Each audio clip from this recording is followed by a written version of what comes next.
So, what is the scope of your role as director of global employer brand and talent attraction? I think we're hearing this more and more in terms of internal role focused on employer brand, the connection, of course, with talent attraction. How would you describe the scope of your role?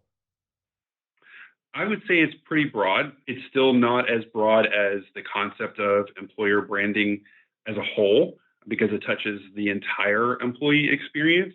But for me, I sit within talent attraction under HR, and so the goal is really to get people aware and interested in working at Indeed.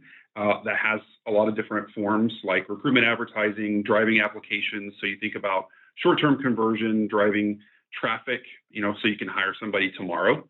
And then the longer term stuff, the employer branding, content, messaging, the strategy behind that, and really understanding the values and the things that the employees um, are compelled by that really makes them think about changing careers or changing companies, understanding what that value is at Indeed, and then thinking about events as well as reputation management across lots of different channels, helping us not just understand how people are talking about us, but also really sharing that back so that business leaders and HR leaders can understand, hey, here's what people are saying. How does this align with what we're hearing internally? And then what can we go do about it?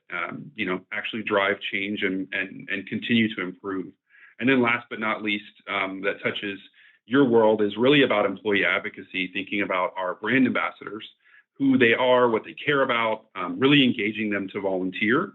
And then also just to be, internal and external ambassadors via social and via a lot of activities. So really just understanding that a big part of employer branding is internal employee engagement.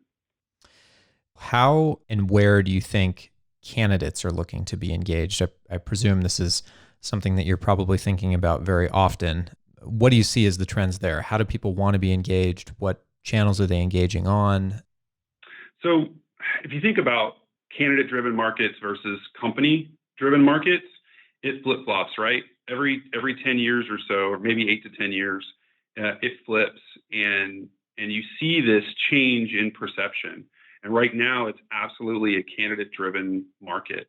So what that means is companies understand they have to really sell themselves. They have to have a good message. They have to have a good story around what that experience is going to look and feel like.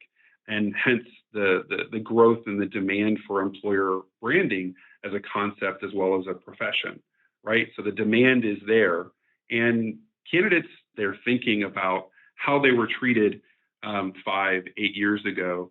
And there's this perception that the company's always in control. So from a candidate perspective, they want to be engaged where they can control the conversation. They want to understand what's expected. How can I understand how to succeed in this conversation? It's that perceived control, the perceived ability to say, "Hey, this is on my terms." I think that's a fantastic point.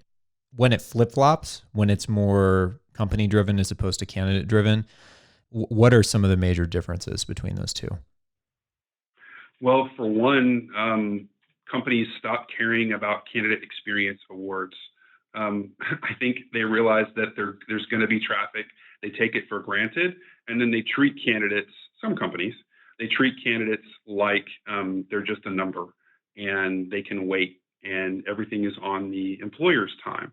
And there's always a certain degree of that because of a lot of things. Whether a recruiter's looking at a job rec with 283 people in it, they're going to be a little bit slower to respond back to every person. They know it's important and they care about it, but the good companies are the ones that are holding recruiters accountable for that communication, for making sure that it's not just, oh, okay, you're going to get a disposition when this job is filled or closed, and otherwise you might wait 3 months to hear your status or hear some kind of progress.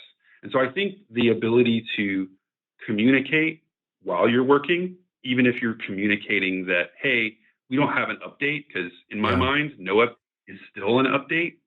So that's just one indicator of how the power shifts, or at least how the power is perceived to shift in an employer market. Hey, this is Jason behind the scenes running the mixer board. Just want to say thanks for listening, and catch a new Everyone Social Bitecast every week from everyonesocial.com/blog.